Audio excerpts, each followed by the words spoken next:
ministros, pero hoy nos vamos a centrar en la mujer, que decimos coge más peso en ese gobierno, la ministra de Hacienda, María Jesús Montero. Saludamos ya a Ana de la Herrán, es presidenta de la Asociación de Inspectores de Hacienda. Va a seguir, ¿no?, muy pendiente de la ministra Montero. Buenos días, gracias por venir. Pues buenos días también a vosotros y gracias por la invitación al programa. Que Hacienda tenga más peso en esta legislatura, ¿cómo va a afectar al funcionamiento de ese ministerio y de todos los que trabajan en él? Bueno, pues lo que nosotros vemos es que si Hacienda tiene más peso es que se le da una importancia mayor precisamente por lo que hemos visto en estos días, ¿no? Porque todo el tema que tiene que ver con la financiación ha estado en los acuerdos de investidura y bueno, pues nosotros también estamos muy pendientes como parte de ese aparato de la financiación en lo que respecta a nuestra actuación dentro de los organismos como son fundamentalmente la agencia tributaria y bueno, pues por eso vamos a estar también muy pendientes y bueno, pues atentos a ver qué señala la ministra, qué indicaciones y nosotros también bueno, pues dispuestos a la colaboración que sea necesaria, pero también bueno, pues a reclamar una serie de demandas que venimos indicando en los últimos tiempos. Demandas laborales, los inspectores de Hacienda es uno de los grupos de los cuerpos de élite que se han quejado de esos cambios que hay, ¿no? En las carreras, el acceso sobre todo a ciertos puestos, pero también han criticado, ya antes de echar a andar el gobierno, por ejemplo, de una manera contundente, la cesión o posible cesión, veremos en qué queda, de impuestos a otras autonomías, especialmente a Cataluña. Efectivamente, yo creo que es verdad lo que apuntas, pues que vamos a ver cómo se plasma, ¿no?, esas líneas que están contenidas en el acuerdo de investidura, porque lo más importante es ver efectivamente cuál es la realidad luego, cómo se va a desarrollar todo lo contenido en ese acuerdo.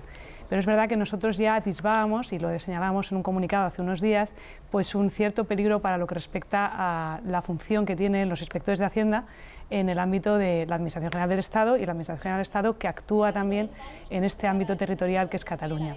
Y por eso nos pronunciábamos, porque bueno, pues ya se prevé la cesión del 100% de los impuestos allí, de los grandes impuestos, que son el impuesto sobre el valor añadido, el IRPF, sociedades, impuestos especiales, que actualmente no tienen esa cesión del 100%, y entendemos también, por eso digo que vamos a ser también prudentes, pero sí avisando un poco de lo que podría ocurrir de cara a futuro, la posible cesión de las competencias en materia de gestión, inspección, recaudación, es decir, todas las competencias gestoras que se desenvuelven allí en el ámbito de la aplicación de los impuestos a través de una agencia tributaria catalana, que no es la agencia tributaria catalana actual, como pueden tener otras agencias autonómicas, sino que sería una agencia tributaria similar a la nacional, pero en el ámbito de un territorio como es Cataluña.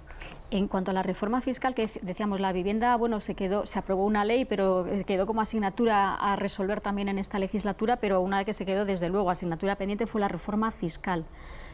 Por lo que saben los inspectores de Hacienda, ¿por dónde podrían ir esos cambios? No lo sabemos. Es verdad que nosotros procuramos siempre desde la asociación, como es una asociación profesional, pronunciarnos sobre temas técnicos que nos afectan directamente a nosotros. Entonces, la reforma fiscal, que afecta a temas sustantivos, es decir, a modificaciones de impuestos que actualmente, bueno, pues hay que a lo mejor revisar según el criterio de la política fiscal, procuramos no pronunciarnos. Siempre lo más importante es ver el aspecto de la aplicación de la norma que a nosotros nos corresponde. Entonces, bueno, pues en ese aspecto de aplicación de la norma, pues siempre hemos procurado buscar una simplificación, dotación de herramientas a la agencia tributaria para que pueda ejercer su trabajo con la mayor eficiencia y eficacia, que es algo que se nos pide siempre a la administración y que fundamentalmente se trata de revertir en unos mejores servicios hacia los ciudadanos desde todos los puntos de vista, ¿no? Solo desde la información y asistencia no, que es un papel importante, pero fundamentalmente desde la comprobación e investigación. Por lo tanto, bueno, pues esa política fiscal que se desenvuelva en el ámbito sustantivo, es decir, de reforma de figuras tributarias, nosotros, bueno, pues estaremos pendientes en tanto en cuanto afecte a la aplicación, que es precisamente la labor que realizan los inspectores de Hacienda. Bueno, antes de todo eso, María Jesús Montero tendrá que lidiar con los presupuestos. Veremos también por parte de la otra parte del gobierno de coalición quién lidia con eso, porque hasta ahora era Nacho Álvarez, que bueno, ha quedado fuera de la composición del nuevo gobierno. Pero estos días, Ana, estamos hablando mucho de Hacienda, también por esa imagen de Shakira compareciendo por el presunto delito fiscal, que finalmente ella ha aceptado, se ha declarado culpable. Esa imagen ha dado la vuelta al mundo. La artista, que se enfrentaba a 3 años de prisión, ha aceptado pagar una multa millonaria, argumentando que lo hace porque considera que es lo mejor para su familia y lo más práctico. Shakira elude la cárcel, pero a cambio ha aceptado que cometió fraude a Hacienda y pagará una multa de 432.000 euros. ¿Reconoce los hechos y se conforma con las nuevas penas que le han sido solicitadas? Sí. Muy bien. La Fiscalía sostenía que Shakira ocultó rentas a la Agencia Tributaria Estatal y también a la catalana para no pagar impuestos. Argumentaba que nombró como titulares de parte de sus rentas y patrimonio a un entramado de 15 sociedades ubicadas en paraísos fiscales. Para el fiscal, la artista colombiana cometió 6 delitos contra Hacienda entre los años 2012 y 2014. Fraude por más de 12 millones de euros en el IRPF y 2 millones más en el impuesto de patrimonio, porque simuló vivir fuera de España cuando ya estaba afincada en Barcelona. La decisión ha estado motivada por cuestiones personales y por, como os decía, por la voluntad de centrarse en su carrera en los próximos meses.